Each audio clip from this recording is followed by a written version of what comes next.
รัฐบาลของสปป.ลาวผลักดันโครงการรถไฟระหว่างลาวและเวียดนามสุกโยเสื่อมโยงภาคพื้นเพิ่ม2 ทางออกสู่ทะเลเป็นประตูสู่สากลของลาว Time to share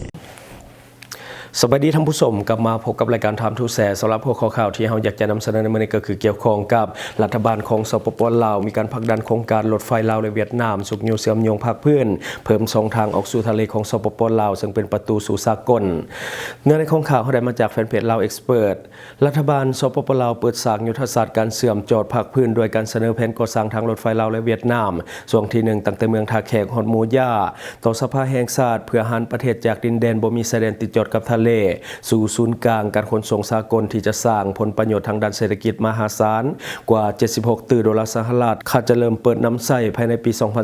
2030 ในกองประชุมครั้งปฐมฤกษ์ของสภาแห่งชาติสุดที่ 10 ที่จัดขึ้นในวันที่ 18 มีนาคม 2026 ท่านเฉลิมชัยกรมสิทธิ์รองนายกรัฐมนตรีและประธานคณะกรรมการการชี้นำระดับชาติได้ตั้งหน้าให้รัฐบาลรายงานความคืบหน้าและยุทธศาสตร์การพัฒนาโครงการทางรถไฟลาวเวียดนามซึ่งถือเป็นบาทเก้าสำคัญในการเปลี่ยนโฉมหน้าการเชื่อมโยงของภาคพื้นสปป.ลาวโครงการดังกล่าวบ่เพียงแต่เป็นการสร้างพื้นฐานโครงหลังธรรมดาแต่แม่นแผนยุทธศาสตร์ที่นอนในแผนพัฒนาเศรษฐกิจสังคมแห่งชาติ5 ปี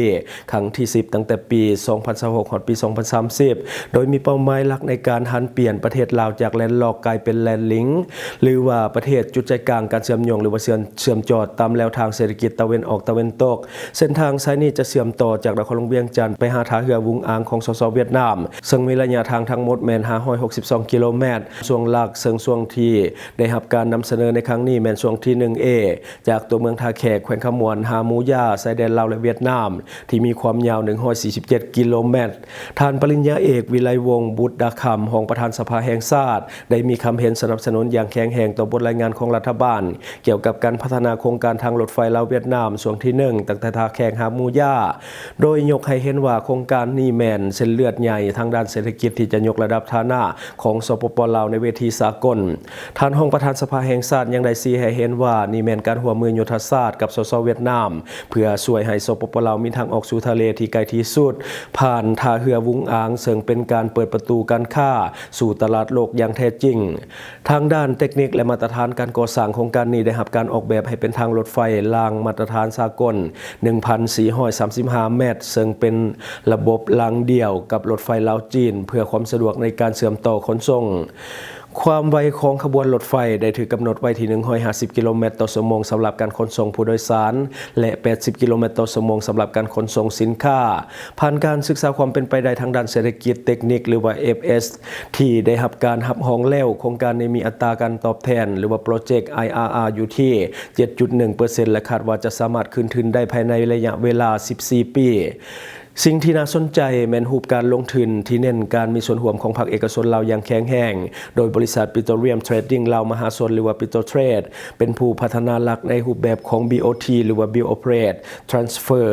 ซึ่งมีมูลค่าการลงทุนสูงถึง 1,339 ล้านดอลลาร์สหรัฐภายใต้อายุสัมปทานทั้งหมดแม่น50 ปี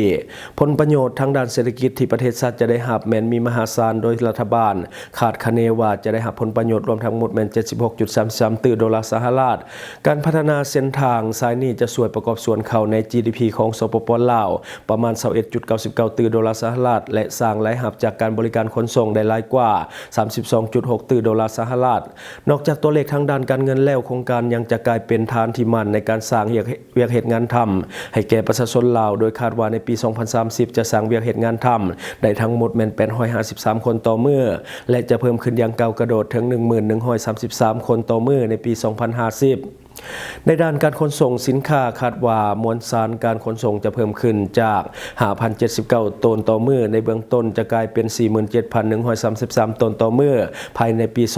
2050ซึ่งจะช่วยลดพรเวลาและกระต้นทุนการขนส่งได้อย่างล่วงหลายทั้งอย่างไรก็ตามรัฐบาลก็บ่ได้ละเลยผลกระทบต่อสังคมและสิ่งแวดล้อมโครงการนี้แม้นได้ผ่านการประเมิน ผลกระทบอย่างละเอียดสังกวมเอา4ตัวเมืองในแขวงคำม่วนคือเมืองท่าแขกเมืองมหาไซเมืองยมราชและเมืองบัวละพามีครอบครัวที่ได้รับผลกระทบทั้งหมดแม่น 2,210 ครอบครัว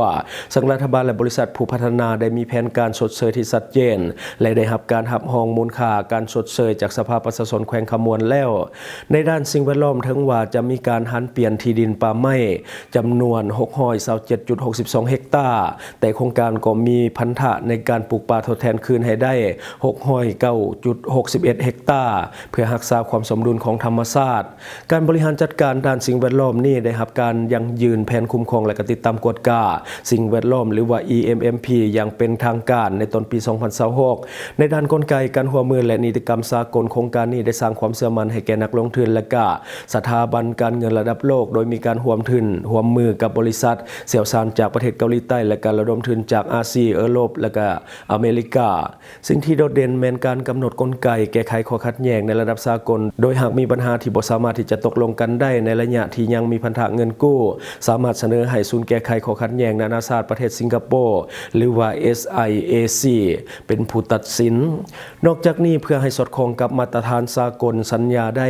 กำหนดให้ถือเอาฉบับภาษาอังกฤษเป็นหลักในกรณีที่เนื้อในบ่ตรงกับภาษาลาวการเตรียมความพร้อมทั้งหมดนี้แม่นเพื่อให้โครงการสามารถที่จะเริ่มต้นได้อย่างมีประสิทธิภาพภายใต้การชี้นำของคณะกรรมการระดับชาติและการสนับสนุนจากสภาแห่งชาติเพื่อผลประโยชน์สูงสุดของประชาชนและประเทศชาติในระยะยาว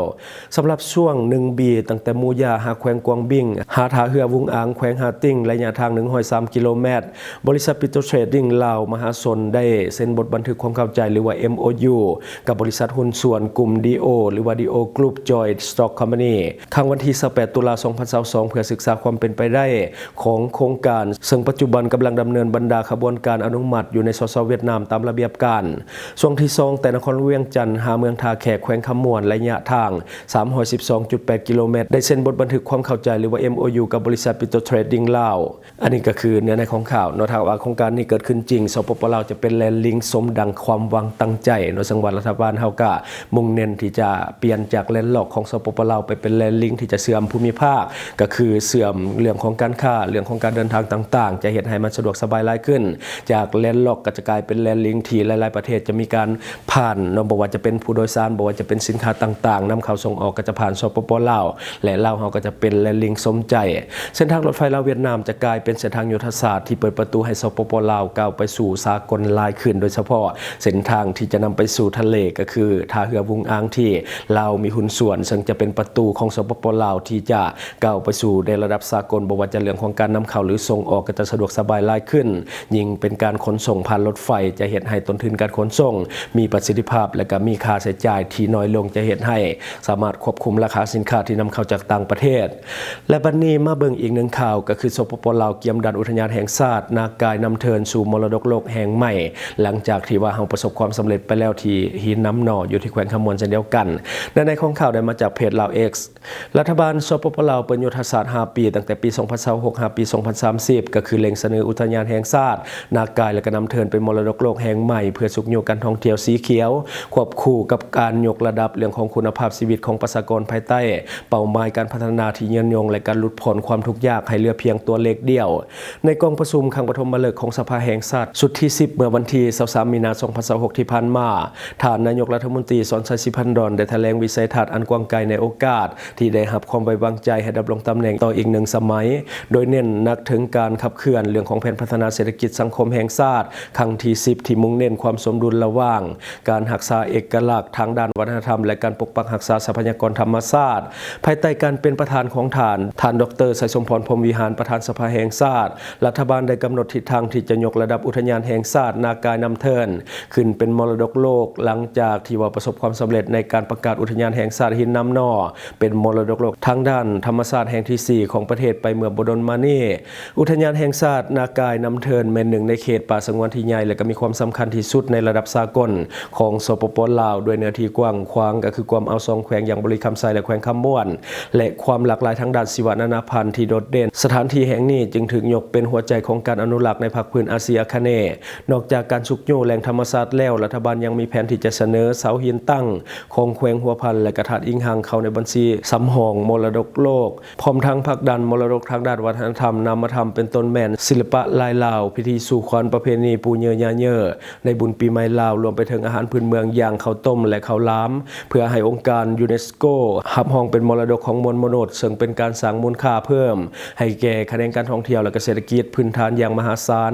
ในขณะเดียวกันแผนพัฒนาระยะ5 ปีต่อหน้ายังได้เชื่อมโยงกับการขยายตัวทางด้านวัฒนธรรมเข้ากับการยกระดับคุณภาพชีวิตของประชาชนอย่างรอบด้านโดยตั้งเป้าหมายจะลดอัตราความทุกข์ยากให้เหลือเพียงตัวเลขเดียวและจะสร้างครอบครัวพ้นทุกข์ให้ได้หลายกว่า 100,000 ครอบครัว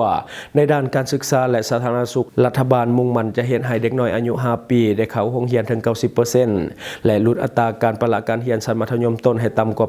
8% ควบคู่ไปกับการลดอัตราการตายของเด็กน้อยเกิดใหม่และก็เด็กกลุ่ม5 ปีอย่างขาดตัวพร้อมกันนั้นการพัฒนาฝีมือแรงงานให้ได้ 650,000 คนเพื่อปนเข้าสู่ตลาดแรงงานทั้งภายในและต่างประเทศจะเป็นกลไกสำคัญในการสร้างรายรับที่มั่นคง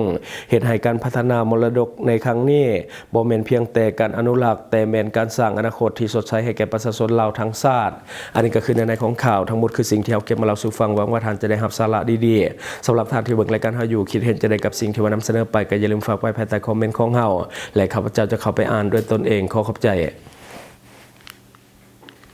สนใจโฆษณาประชาสัมพันธ์ธุรกิจและผลิตภัณฑ์ของท่านผ่านรายการของเฮาสนใจติดต่อตามข้อมูลที่ขึ้นหน้าจอในปัจจุบันได้เลย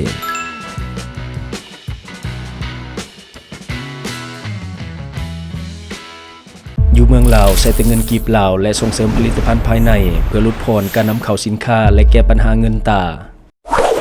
Subscribe for more video.